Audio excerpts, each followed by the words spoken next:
Hey, man. What's up, baby boy? You know why I did that? I apologize. That made me feel weird. You know when you talk to your pets too much, like you don't have human interaction? Yeah. That's where I was this week. And I call my Your pets. girlfriend moved to the city this week. Yeah, I know. We don't hang out. We hung out more when she lived in Los Angeles than we do now. Rips off the tuxedo. Right? There's a camera guy in the corner. We're going to put sauce on chicken nuggets for you guys. Oh, you bought a shipload of rice when the world had no access to it, and you built a throne out of the rice. I love the New World Order. Big fan of I would like it to be known by everyone that I think that there is one government that rules them all. Things I learned last night.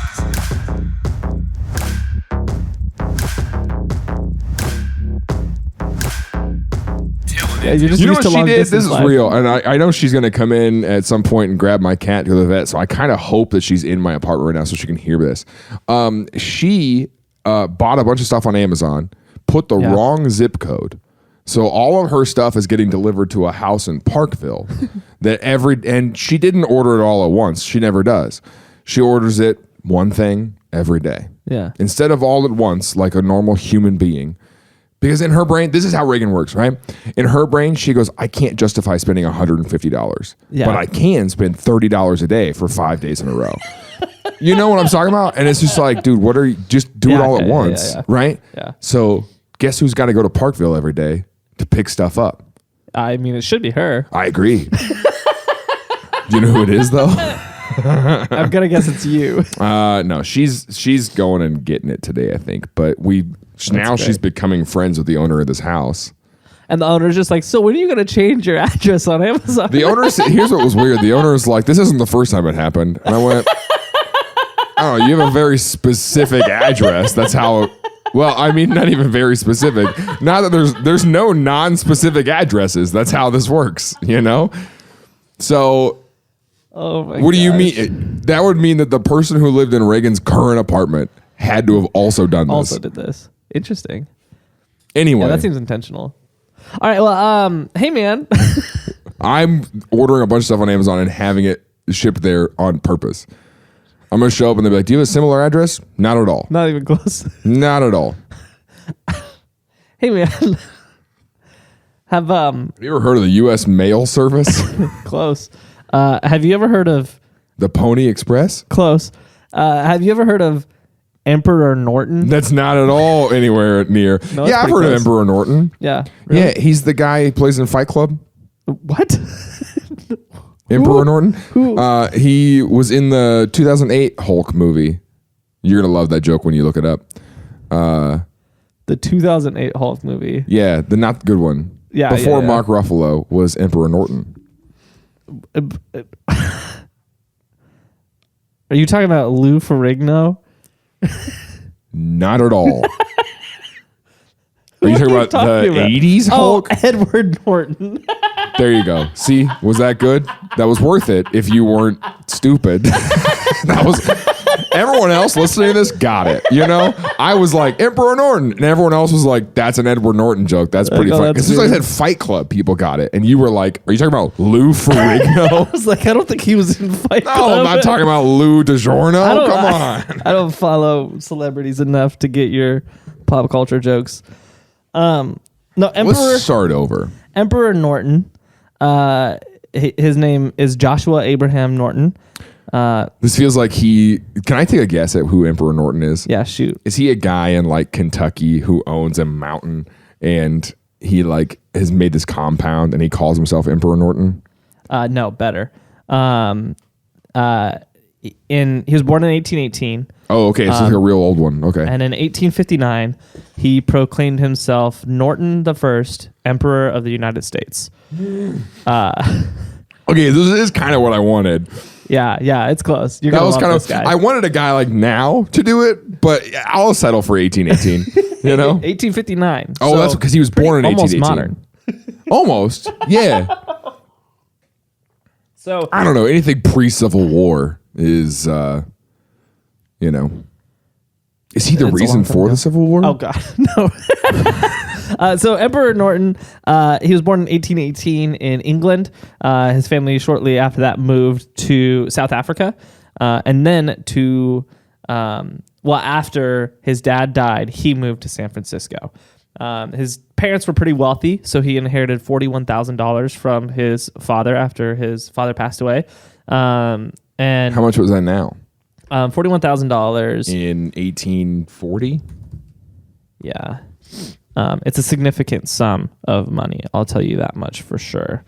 So let's see. I mean, whose life wouldn't be changed by $41,000? You know? Even today. Here's what I hate about that amount of money is I could see Dave Ramsey on Fox News being like, if $41,000 would change your life, then you were, you were screwed to begin with. And it's like, thank you, $17 million house, Dave Ramsey. $17 million house. 40. Oh, I found a nice little calculator. Hey, this is nice. How much did things cost in 1859.com? No, it's officialdata.org. Oh, okay. So according to officialdata.org, 41,000 in 1840 is worth 1.2 million today. Oh, okay. So a chunk. Yeah, he got a small inheritance of $1 million. I got a small inheritance of $41,000. So after he moved to San Francisco, he took his small inheritance and made a successful living for himself in two fields, one as a commodities trader and one as a real estate speculator. And so he just bought houses and sold them. And then again, what's a real estate speculator? So basically you're like, that seems like real estate. That's fake estate. I don't know. Your house seems full of speculation. Like, what? Then he pulls out and goes, let me check my binder and see if this is a real home. Oh my gosh. So he took that money. Yeah, you could, if you got money, you could make money. Yeah. That's how crypto works. That's how money works. Just in general. You have enough, you make a lot more. So he became very wealthy and pretty quickly rose through the ranks in the San Francisco business scene.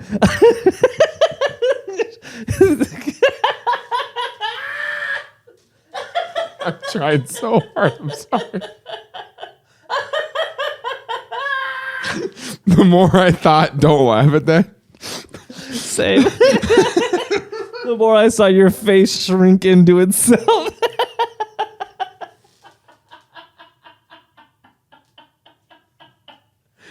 Okay. So he became socially very prominent in San Francisco. A lot of business people really looked up to him, and a lot of political leaders really looked up to him because he was just winning in every way. Yeah. In the 1840s. And he was a prominent. The Roaring 1840s. The Roaring 40s. And so he was the poster child of success, but something happened. But screaming it in our ears. Thank you. Something happened. Yeah. So there was a famine in China that the Chinese government said, things are bad. We're not exporting anything. We need to keep it so we don't starve. More Bionicles. We can't keep churning them out right now. There's a famine. Literally everywhere else in the world is playing with these wooden soldiers. And then I wish we had Bionicles. China is making these plastics aren't even invented yet. They're steel Bionicles. Bionicles for $10? What a steal. I would speculate that is. So China's not, I don't know. I guess what I associate Chinese products with is just cheap stuff now, obviously. That's what the joke was. But what were they exporting at that time? So they were exporting rice and lots of it, obviously. And so the price of rice was around 5 to 6 cents per pound. And when they stopped exporting it, the value of rice worldwide skyrocketed because it's crazy that every so small town has a Chinese restaurant. Do you think that was part of like the government's plan to get rice out? That's big rice, right? That's like the big rice what are you industry saying right now. I mean, like every small town in existence has a Chinese restaurant. I mean, every town has a Chinese restaurant. Yeah, but they also have a Mexican restaurant. We've got 12. They also in this probably area up have here. what other restaurants are? I'm saying that not even per capita, per block. I don't know. There's my small town, Mount Vernon. We had 2. At one point, we had 2 and a food truck. Well, that's how that works because it's like everybody immigrates to the big city, and then they're like, "There's too much competition here," and so they go open a shop somewhere else. I'm saying that was part of Big Rice. You're saying Big Rice. Big Rice was like, go to the small towns, get them hooked on rice. I'm just saying, maybe there's a lot of opportunities to sell it. Here's the stats. According to the Chinese American Restaurant Association, there's an associate. That's what I'm saying. It's big enough that there's an association. There are 40,000 Chinese restaurants in the U.S. The number is greater than all the McDonald's, KFCs, Pizza Huts, Taco Bells, and Wendy's in America combined. That's what I'm saying. There's a lot of Chinese restaurants, right? Yeah. Which is great. I love their food. Yeah, it's great. Great food. I also love that it's not actual Chinese food. I love that they came here and they were like, listen, let's make something up. We're going to put sauce on chicken nuggets for you guys. And sell and because we're dumb. That's revolutionary. Dude, they literally handed it to us and they're like, this is what we eat. And we were like, this is foreign. They got here and they're like, what can we make for super cheap? They got us good, for real. They really did. They got us good. But I'm saying there's a lot of them. Yeah. So you're saying there was some I'm saying there was a conspiracy by Big Rice. That was the joke I was trying to make. And then it turned into this whole dude, there really are a lot of Chinese restaurants. Okay. So the price skyrocketed of rice from about 5 to 6 cents per pound to somewhere between 40 and 60 cents per pound. Oh my gosh. There was a bubble on rice? Yeah. So rice all of a sudden became super valuable. People have signs that say buy rice. There was a they got rice bros out here who are just that's all they could talk about is bro, I'm just trading rice all day. I'm buying a pound here, selling half a pound at night, keeping that half pound for the next day, sell it. Buy the dip. Yeah, there was a rice market bets group. So Norton, Joshua Norton, he had a contact in the shipping industry who told him that there was a shipload of Peruvian rice arriving in San Francisco. And he trusted this guy. This guy told him a shipload. And he told him that this shipload of rice was the last load of rice from Peru. They were out of rice. They're out of rice. And they're shipping it to San Francisco. And so Norton, he quickly runs and buys this entire shipload of rice for 12 cents a pound. So a ton of money. How many pounds are on a ship? He bought, I think it was about 800 or 900. I did buy a shipload of Little Caesars pizza once, I was like, a pallet of pizza is not enough. I need a barge. Give me a barge. We're going to need to bring in the tugboats. So it was about $800,000 worth of rice. So a lot of money. Well. But he turns around and sells it for $40 a pound. That was the plan. Until the next day, a couple dozen more Peruvian ships of rice show up. And then Peru's like, hey guys, we got a ton of rice. Who needs some? And so some guy was just like, hey man, they're out of rice in Peru. Yeah. And he was like, I'm going to go buy all he did. He was like, selling toilet paper on Facebook Marketplace. Yeah, he bought the dip. What he thought was the dip. There was a theoretical dip happening. But it wasn't. Yeah. And so that's why, and this is important. There is a shortage of TILLN merchandise. Okay. It's non-existent. There's only the last shipload. We've got a shipload of TILLN merchandise that you can purchase. 12 cents a pound. We measure it by the pound. You can buy our shirts by the pound.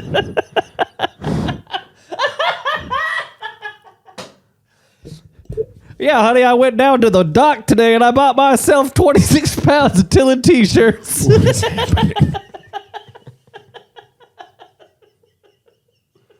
TILLN by the pound, you know?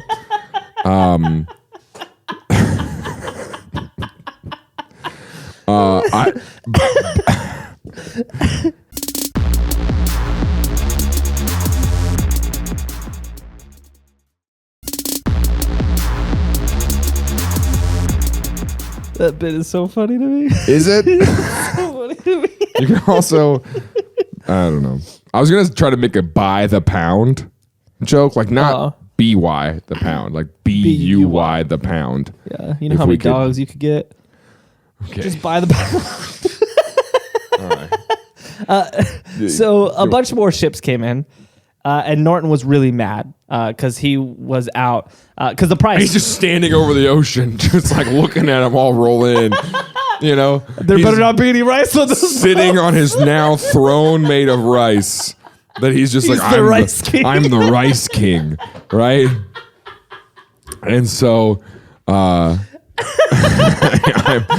I'm the rice king, looking out over the ocean, right? It's everybody humid. across San Francisco coming to him with cups. They're like, sir, can I have some rice? Sir, may I have some rice? He's like, you're lucky. I bought the last shipload. It'll be 75 cents a pound. And they're like, okay. And they reach into their bag, and they're like, they all look like Tiny Tim, right? And so they've all got crutches, right? They all walked on crutches at that time. And they're like, please, sir, please, you know. And he's dealing out rice, and they turn around. And there's just like, I mean, it looks like a war movie with like just ships rolling in. Bust onto and for shore. some reason, they're like pirate ships. They've got the big like, you know, sails and stuff. Yeah. And he stands up and goes, it's time for war. They don't even dock. They don't just even literally roll up onto shore. They start shooting cannon loads of rice. They didn't prepare these ships for a round trip. All right, these ships are crashing into the shore. Rice is just spilling all over into the ocean. It's actually expanding and becoming, you know, its own island. Yeah, this is Rice Island. There wasn't San Francisco, the peninsula wasn't there. That's the rice. And then on top of it, they built Alcatraz. They're like, this is where we'll house our rice prisoners. Oh my gosh. So he lost a lot of money. The price went from about 40 to 60 cents a pound to 4 cents a pound. So less than it originally was. Oh, dang. So by the time he sold it, he lost hundreds of thousands of dollars. He was very mad. So he sued his contact in court for lying to him and lost that and spent hundreds of thousands of dollars in legal fees. Ended up hundreds of thousands of legal fees in 1850s? Mm-hmm. Yeah, because he went really, really hard trying to prove that this guy lied to him.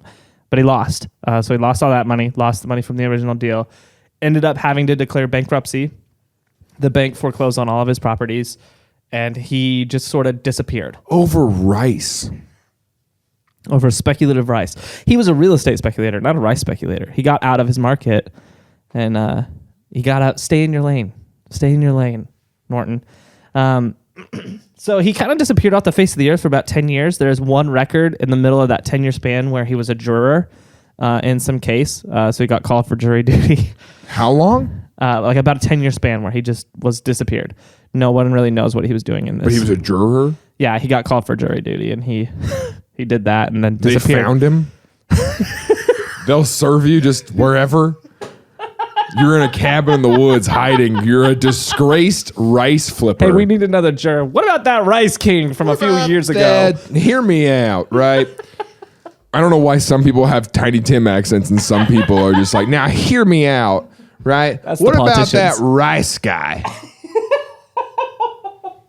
And like they all are, anyway.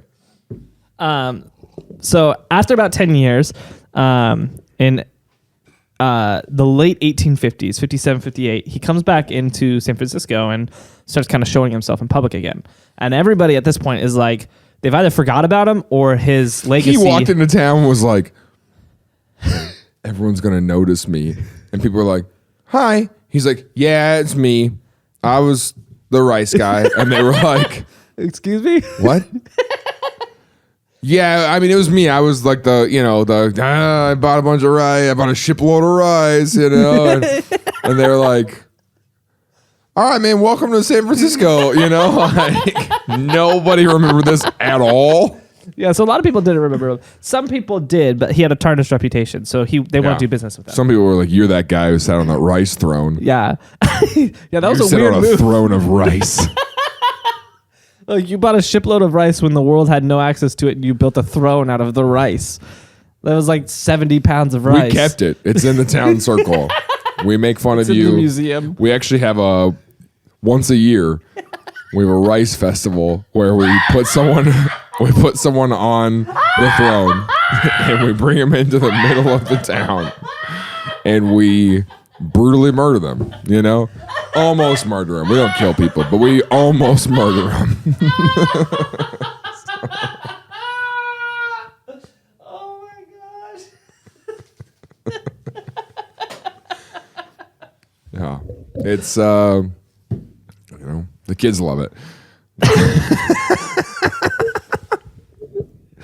Man, I feel like we need to explain why that was so funny to me. No, yeah, go ahead, tell your little story. So I found out the other day that there's a place in Indonesia that has this festival once a year where on Easter, and this is what Jaron was joking about. This is going to sound like I'm a really bad person if you're saying I'm joking about this now. But go ahead.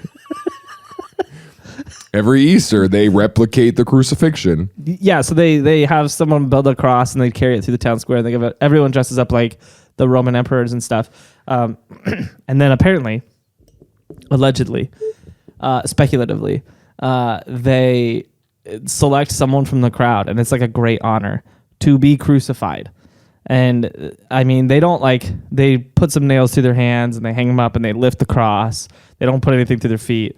And then they let them hang there for a minute. They pull them down. So they don't kill them, but they do crucify them. I don't believe that. That's what I'm saying. Like, I don't believe that that's real. Yeah. And so he made fun of it by once a year, they put someone on the rice throne and they take them through the town. They nail him to the rice throne. They almost kill him. That's so, like, I don't believe that. I don't know. You have to find some verifiable information on that. Yeah, yeah. If you do, we'll do a bonus episode about it. Cool, sounds good. And it'll be that clip that we'll just cut that clip right there. Or we could just go. Oh yeah, let's just try it. Let's see if we get selected. No, that's what I'm saying. I'm gonna make sure you get. I want to get tased. Only logical step next. Do you want to write down the timestamp just in case later you go, I don't know if I want to make a joke about, I want to get maced, tased, and possibly crucified. I don't know if you want that to be out. If you are fine with it, I will leave it in, We'll leave it in if you're fine with it, But, like, I just don't know, like, do you want other jobs in the future? Or I'll pray about it. I mean, you can just... Anyways, so Norton comes back, and for a couple of years, becomes kind of like the dude in town who is like, the government sucks at what they're doing, and I could do it better than them. And he's just very loud about it. And everyone's like, oh, here comes Norton, and he's... here comes Norton and his political opinions. Everybody just try to change the subject. Yeah, everybody just pretend you agree with him. It'll be faster. It's like Thanksgiving with your weird uncle every year, where you just got to be like, yeah, that is crazy. Yeah, wild, man. And he's like, okay, but hear me out. Big Rice, okay, is trying to take over the world. And you're like, yeah, okay, Uncle Terry, that's pretty crazy. So on September 17th, 1859, he takes matters into his own hands. And he... 18 what? 1859. September 17th, 1859. He dresses up in military regalia.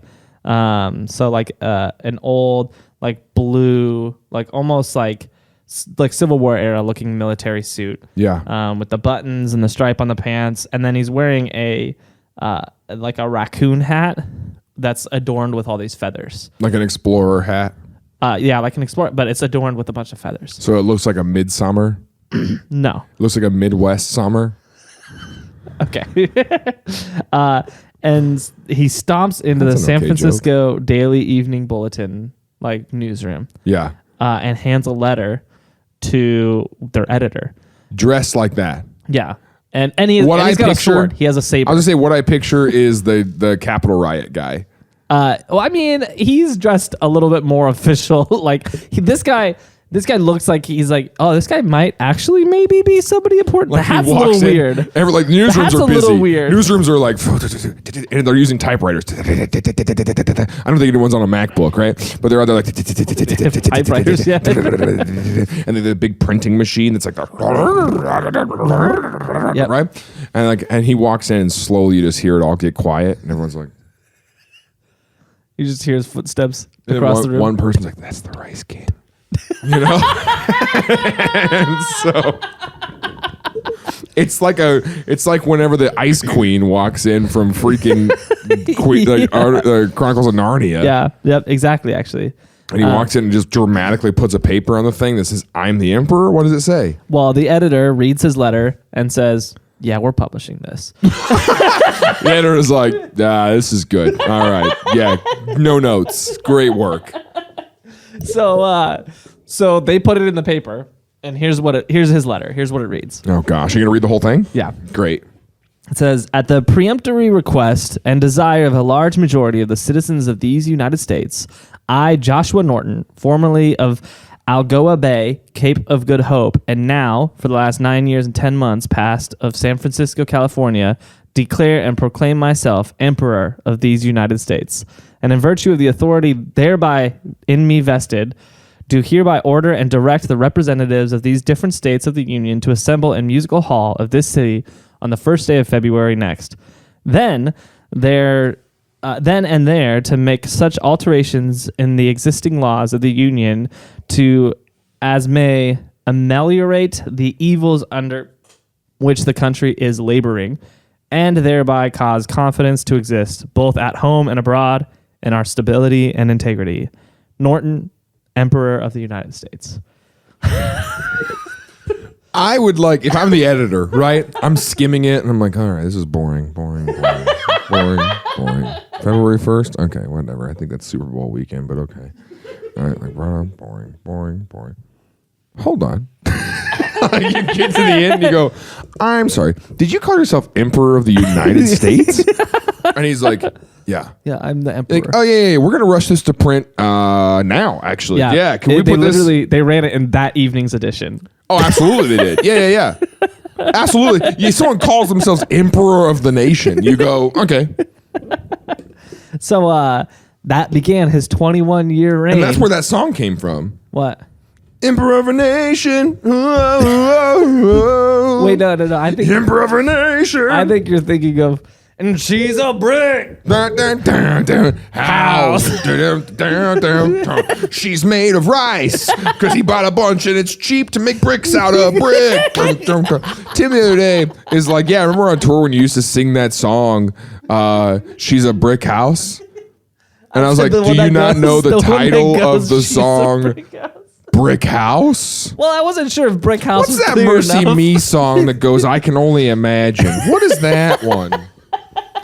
What's that Casting Crowns song that's like, in the voice of truth? What is that one? How's that one? What's that one called? What's that Michael Jackson song that's like, yes, thriller? I can only remember one word from it, but I don't know the title. What's that song that goes, this is the national anthem? I don't know the national anthem. I don't know how it goes.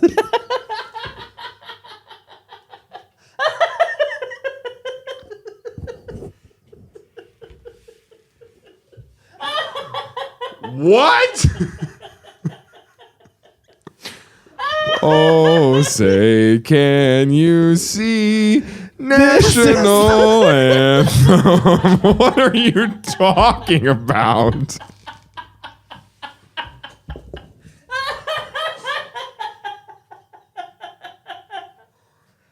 What's that song called? It's the national anthem. It's the national anthem.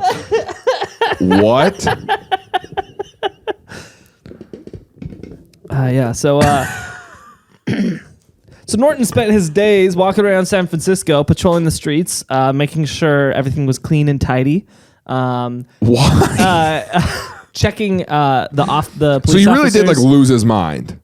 In theory. Or completely sound and really does think that he's got the answers. Yeah, I think it's that. And so he's like, well, in my country, we don't have this trash on the street. So he patrolled the street, made sure everything was clean and tidy. He would check in on police officers and make sure their uniforms were to snuff. And they were like, okay. Like he's just walking up to him and he's like straightening their badge and stuff. And they're just like, all right. This guy? Who is They this walk guy? out and he goes, that guy had a weird hat. I'm a weird hatted fellow. And so, and then he would just engage in public discourse with anybody who was interested. He would walk around and he would ask them questions. Are you interested about in the some economy. public discourse? What are you talking about? So just conversations on politics and policy and just random stuff. He would just find someone and just converse with them about it. Yeah. For a few What are years. your views on the city's tax code? And they're like, I'm just trying to get home. Well, here's where things got interesting. I'm glad you brought up taxes. He would demand taxes from people, and they would give it to him. Well, I mean, at that time, if someone walks up to you in a uniform and a weird hat and just says, you owe me this much in taxes, I would pay it just bummer. to get away. Bummer. It's the tax man. It's the tax man. What are you talking? Yeah, I hear if you say tax man 5 times, he shows up, But it's the tax man. I guess this is what tax guy looks like. I guess this is what taxes look like. Yeah, that was before TurboTax came on the scene. TurboTax was the superhero who killed all the taxmen. Yeah. TurboTax. TurboTax. TurboTax is a superhero in this scenario. Got it. I'm here to kill the taxmen. I'm here to drop TVs on those. He's a tax vigilante, is what he is. So he's just collecting taxes and just pocketing that. Yeah. And then he starts actually passing some laws. So one of the laws he passed. Why can you? This is what I'm saying when I say these are the times that I miss. Because these are laws that actually passed. These are laws that he wrote and then stood on the street corner and he said, I hereby announce a new law. And everyone present is just like, all right, cool, new law. Oh, listen up, son, it's a new law. How many people lived in San Francisco at the time? I think a lot, because I know, well, I'm not going to say that. That'll be a spoiler. I know there was at least 10,000 people at his public murder. Okay. Jeez. Hold on. Man, I don't know if this population of San Francisco. But in just go back to that. 1840. No, just go back to that factsabout1859.com. Hold on, I found it. So at this point in time, I mean, ballpark it. It looks like it was about 70,000. Okay, I mean that's still that's a good population, something like that. But that's the city itself, not the whole metro. Right. So anyways, a pretty good sized city. He starts passing laws into effect. My favorite one being, from that point forward, there will be a $25 fine enforced for anyone who refers to San Francisco as Frisco, which was apparently a pretty common shorthand for San Francisco at the time. And he was like, no, it's San Francisco. And they were like, yeah, but I mean, it's like, nah, Frisco. He's like, pay up. Pay up $25. Someone's like, say it again, I dare I'm you. not doing that. I'm free. I can live however I want here in Frisco. And he's like, now it's 50. No, you owe me $50. And so here's the thing. It worked. His law, San Franciscans stopped calling it Frisco during his reign. And now his reign. Why are we calling it his reign? Because he was the emperor. You can just make stuff up. Because literally, to this day, he's still the emperor. To this day, it's still on the books that if you say Frisco, no, but to this day, people in San Francisco apparently will not refuse to call it Frisco. He's the one who changed the tides on that, because he just, I guess, didn't like it, so he passed a law. So he was passing laws. He created his own currency. Obviously, I felt like that would have been step one. Yeah, so he created his own currency called the Frisco. We need to stop calling the city of Frisco because I have these great coins. You're gonna love them. And so his dollars set on them the value, and so a $10 note from the imperial government of Norton. So he named it after himself, I guess. Are these anywhere in existence still? Yeah, they do, and they're actually very valuable. They sell for around $10,000 now. Yeah. So very valuable. Well, that's what my contact said, and I bought one, and then the 6 shiploads of imperial notes came in. Now they're worth like 12 cents. Yeah, that's crazy. Lost a lot of money on imperial notes. Yeah, now I'm homeless and starting my own empire. Imperial notes is actually what my a cappella group was called in college. But something happened. He became like a sort of a local celebrity. And people were like, oh, there's Emperor Norton. But they were like, but it was like, they like made fun of him, but they were like, we like him. Like Emperor Norton, he's such a good guy, Oh, he was popular. Yeah, people liked him. He was like a fun little quirky. They're like, yeah, we love the changes he's made to San Francisco. And they're all catching themselves. And then one day, a local police officer arrests him for vagrancy. And then after talking to him for a few minutes, also books him on charges of lunacy, which interesting times. And treason to the United States government, but whatever. And so the local newspaper who broke the story of him being emperor catches wind to it, and they're like, oh, we need to get this out to the people. And so they published a story, Emperor Norton arrested. Call it Frisco again. They put Emperor Norton arrested, and they're holding a trial for him. And an angry mob storms the courthouse and are demanding on his behalf. Yeah, and are demanding the freedom of Emperor Norton. They estimate, and the numbers are foggy, but somewhere between 1,000 and 5,000 people came, demanding his freedom. And the chief of police released Emperor Norton and released a public apology. The chief of police brings Emperor Norton in front of the mob, and then also brings Barabbas. Right? And he held them in front of the crowd and said, which do you want? And the crowd chanted, give us Barabbas. And like, you came here for Emperor Norton. I want you to know, in that story, you're Barabbas. What? That's a Judah Smith message. That was like that was how he went viral the first time. Anyways, the chief of police releases him, and releases a public apology. He's like, sorry guys, didn't know. Confusion. He had a weird hat. Thought he was crazy. Also puts in place a policy that officers from henceforth, whenever they see Emperor Norton anywhere in San Francisco, they have to salute him. To make this right, how about this, Norton? We're gonna they're gonna salute you, and they're gonna give you $25. That's a lot of money in this time. It's about equivalent to $1.2 million. But I want to make sure that they know. Yeah, that we're sorry for. We didn't know who we were dealing with. We didn't realize you were the emperor of the United States. We didn't realize you were the Rice King. And so he gets released, and it just sort of furthers his belief that he is the sovereign emperor of these United States. So he then begins. I'm gonna sneeze. He then begins some diplomatic. Whoa, woo, baby! That was a good one, clearing out those nostrils. Go ahead. I hate you. You know what I've been doing every time I sneeze, though? Involuntarily. Reagan sneezes like 8 times. How do you sneeze? I'll sneeze a couple times. Reagan goes... When I sneeze, I literally do... I did that big one just because to be an idiot. Yeah. But like I literally involuntarily go...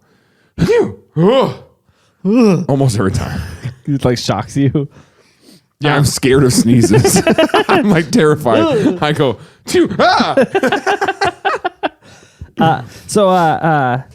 So this sort of furthered his belief that he was a sovereign emperor. Right. So he began some sort of diplomatic efforts. He was like, I got to expand outside of San Francisco. Yeah. Well, he began sending letters. He became pen pals. He gets wind of the Civil War in 60s and is like, honestly, if they would just make me emperor, I could put an end to this. I could end the war. Well, no, he starts sending letters to Queen Victoria of the UK and to Napoleon. Like Napoleon Bonaparte. Like Napoleon. Yeah, I wasn't confused. I wasn't like, you mean like that quirky, weird high schooler? What's he doing that for? And to Kamehameha, the king of Hawaii. I guess I don't associate Napoleon as that same time era. Yeah, that's crazy. He was. I mean, I know he is, but remember when I was talking to you about how, like, what time, when you think of the Civil War, how do you think about it? Yeah. That's what I mean. Like, I just think, like, I don't know, it got jumbled up with, because we learned American history and we learned world history, but we kind of learned them separate. They didn't really join together until the World Wars. Yeah, exactly. Know? It was like, these are two totally different things. Right, honestly. No, it's the same thing. Yeah, honestly, yeah. I go, oh, Napoleon was like, oh. Yeah, exactly. Hey, really exciting news. October 30th in Kansas City, Missouri, we are doing a TILLN live show. Please get tickets. They are available right now on TILLN.com.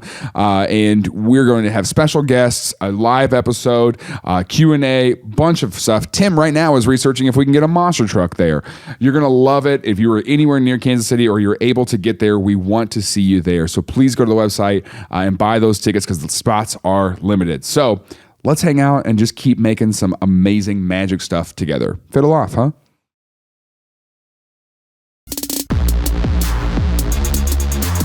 So when Napoleon invaded Mexico, Emperor Norton sent him a letter and then released a public statement denouncing Napoleon and declared himself the title of Protector of Mexico.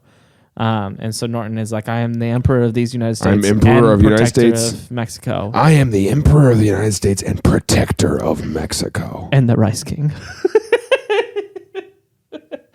And so he called on a bunch of generals to invade and stop it, but they didn't listen to him. They were like, okay. They're like, yeah, sure, we'll do that. He also disbanded Congress at one point. He released a public statement saying that Congress is full of scoundrels and thieves, and he hereby disbands it. And he ordered a specific general. He's like, I'm ordering you to march into the halls of Congress and arrest every last one of them.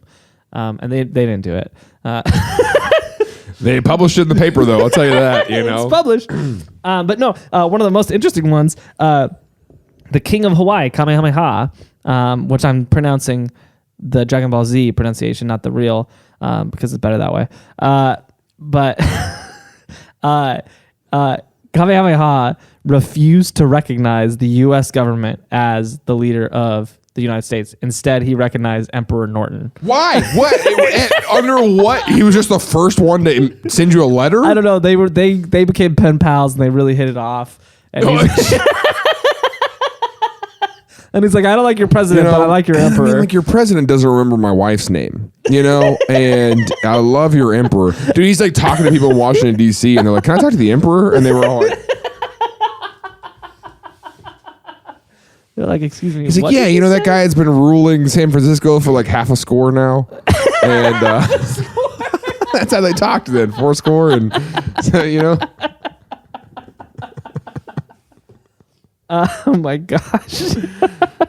But yeah, so which ended up being problematic for the Kingdom of Hawaii because not long after that, the U.S. would take it as their own. They were like, call me president. And he's like, no, I refuse. You guys have an emperor. And they're like, do it or we'll take you over. Or you're us now. I'll show you what a president looks like. And they're like, wow, this is a pretty emperor thing to do with you. Take him.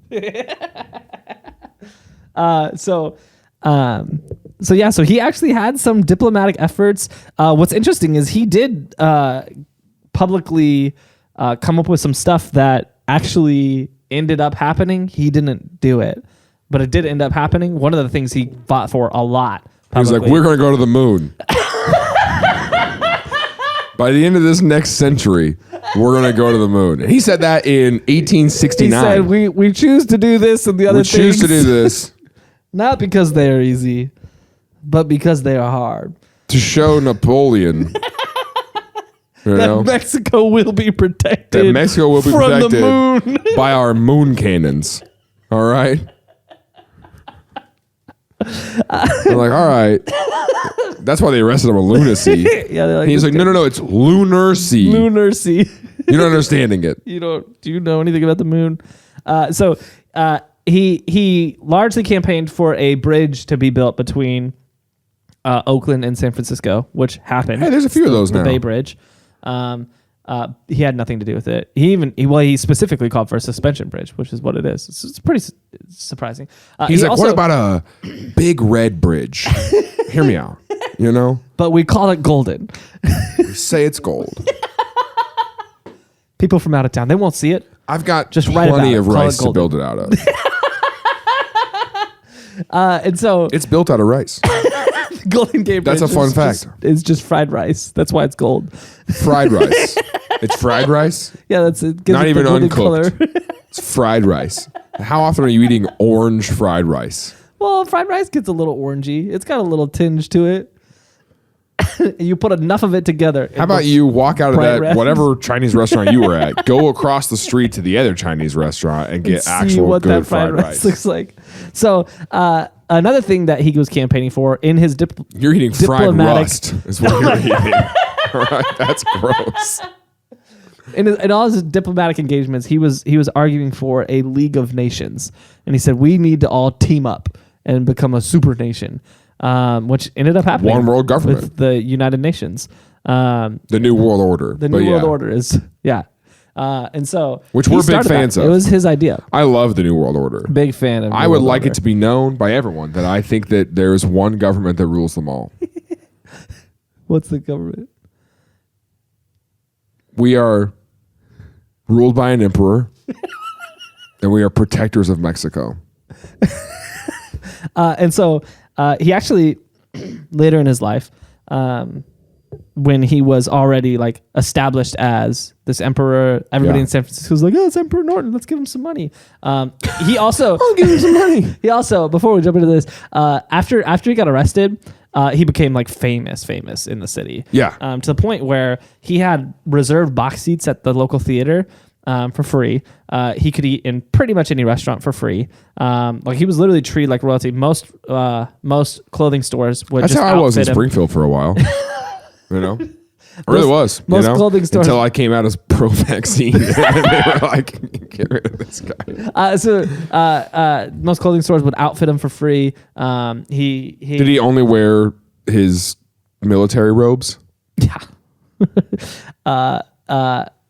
And a lot of stores would accept his currency, even if it wasn't from him. Like you could come into a store and pay with his money, and they'd be like, "Oh, cool, sweet, yeah, whatever." Like this is gonna be worth like $10,000 one day. Hold, fellows, hold. They'd be like, "Okay, yeah, this will be 46 cents or 20 Emperor notes." Well, that's convenient. Well, let me see what's in my wallet. Let's see. Golly, my wife took my cash. Okay. Well, I got 50 Emperor notes. I have 50 Emperor notes. I hide in my shoe for just an occasion. So late in his life. How old is he at this point? I don't know exactly how old he was when this event happened, but what year did it happen in? I don't know exactly. Okay. So there was a long-standing issue in San Francisco of racism towards Chinese immigrants, largely because of that embargo originally, because a lot of people lost work during it. And so there was a lot of racism towards. They're like, this is your fault. Yeah. And so there was one day, there was an angry mob coming onto a group of these Chinese immigrants, like claiming they were going to kill them, basically, because they lost their jobs because of these people. But Emperor Norton just appears out of the crowd and stands between them, and everybody just stops and just watches. And he says, "Let he who is blameless." I kid you not. He takes off his hat and he stands between the crowd and the immigrants, and he just recites the Lord's Prayer.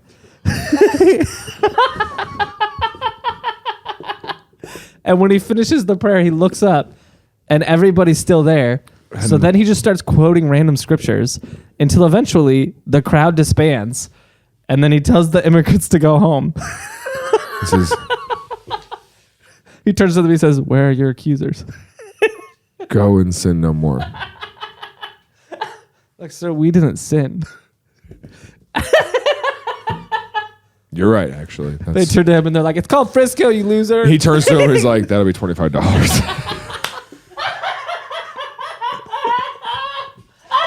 He's like, I just feel like I, drove the mob away.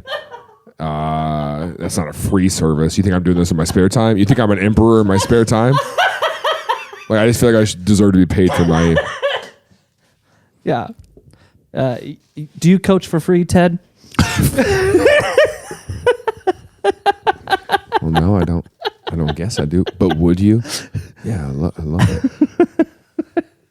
Are they setting up an arc where they date? Is that what they're doing? It looks like it. I don't like it. Jinx. I think. Okay. So. Emperor Norton eventually dies. Like He was everyone walking. does. He was walking along the street one day, and he just Tripped collapsed. over a cobblestone. I don't know how the roads in San Francisco were. He just collapsed. Luckily, there was an officer standing saluting him when it happened, and so the officer, Was runs. like, how long do I wait? Like he's just like, how? Like He's like, sir, I'm even the whole saluting time he's Emperor." like doing CPR with one hand. He's like one-handed CPR while like saluting him the whole time. Yeah. So he calls Tears for a carriage. streaming.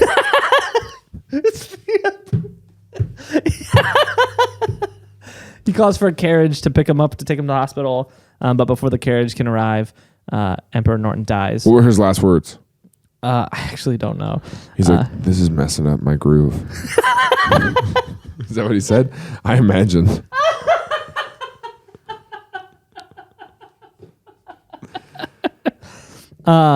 He goes, what's that song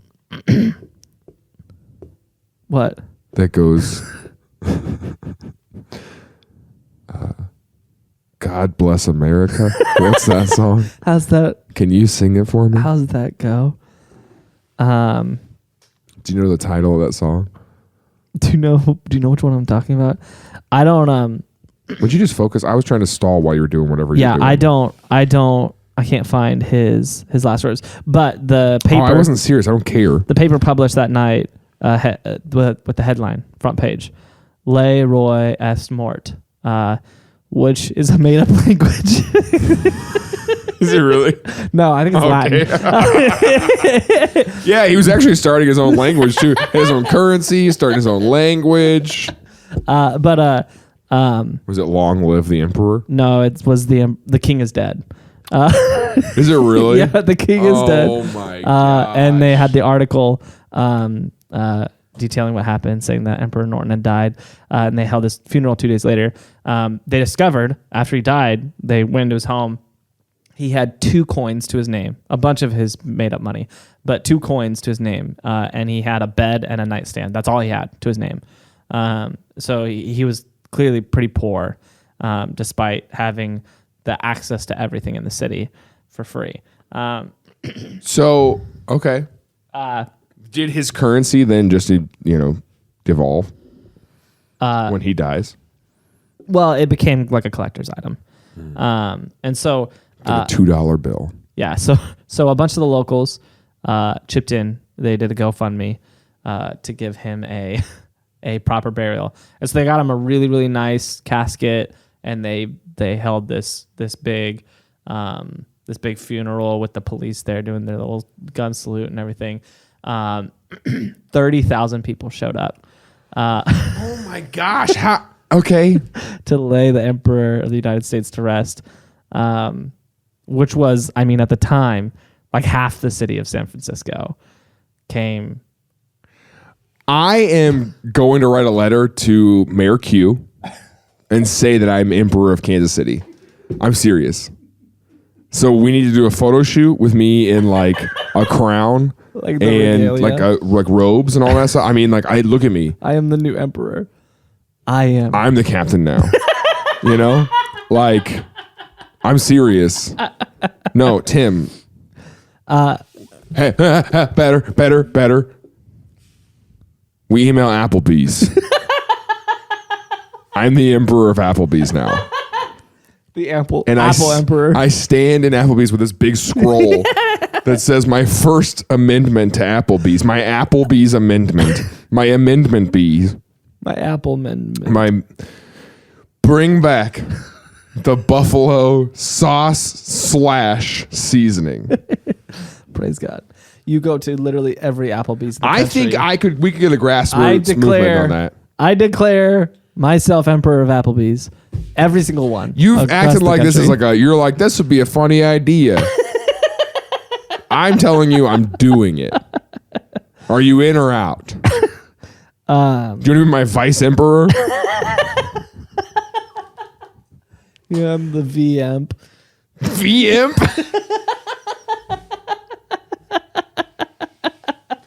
Yeah, I'm the rice vice. That's right, baby. Baby. Which one of us do you think is going to die first? I don't know, man. You don't know? Probably me. I agree. I think so too. When you're old or like in your 30s? Probably when I'm old. Okay. We disagree, but that's fine. Well, I hope that you can pull off the sort of burial that Emperor Norton 30,000 people showed up. That's what I'm saying. Like, I mean, that's crazy to just be able to be like, I'm the emperor of the nation.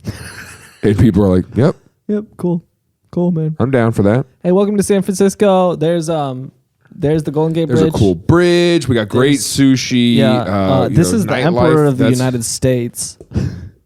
That's our guy. We love him a lot. And there's a cool ice cream place down the corner, actually, if you want to. Yeah, if he asks you for money, just go with it. And look at me. Look me in the eye right now. Do not say Frisco. And then here he comes. That's $25. I heard it. Rips off the tuxedo. Right? There's a camera guy in the corner. And he goes, public discourse?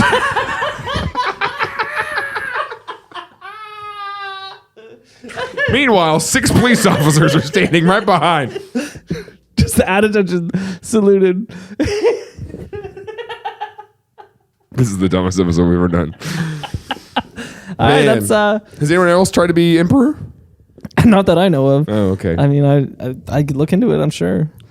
So we've got emperor of the nation, friend of Hawaii, yep, protector of Mexico, inventor of Norton antivirus, fiddler off of the devil. There you go. Hey, thanks for watching Things I Learned Last Night.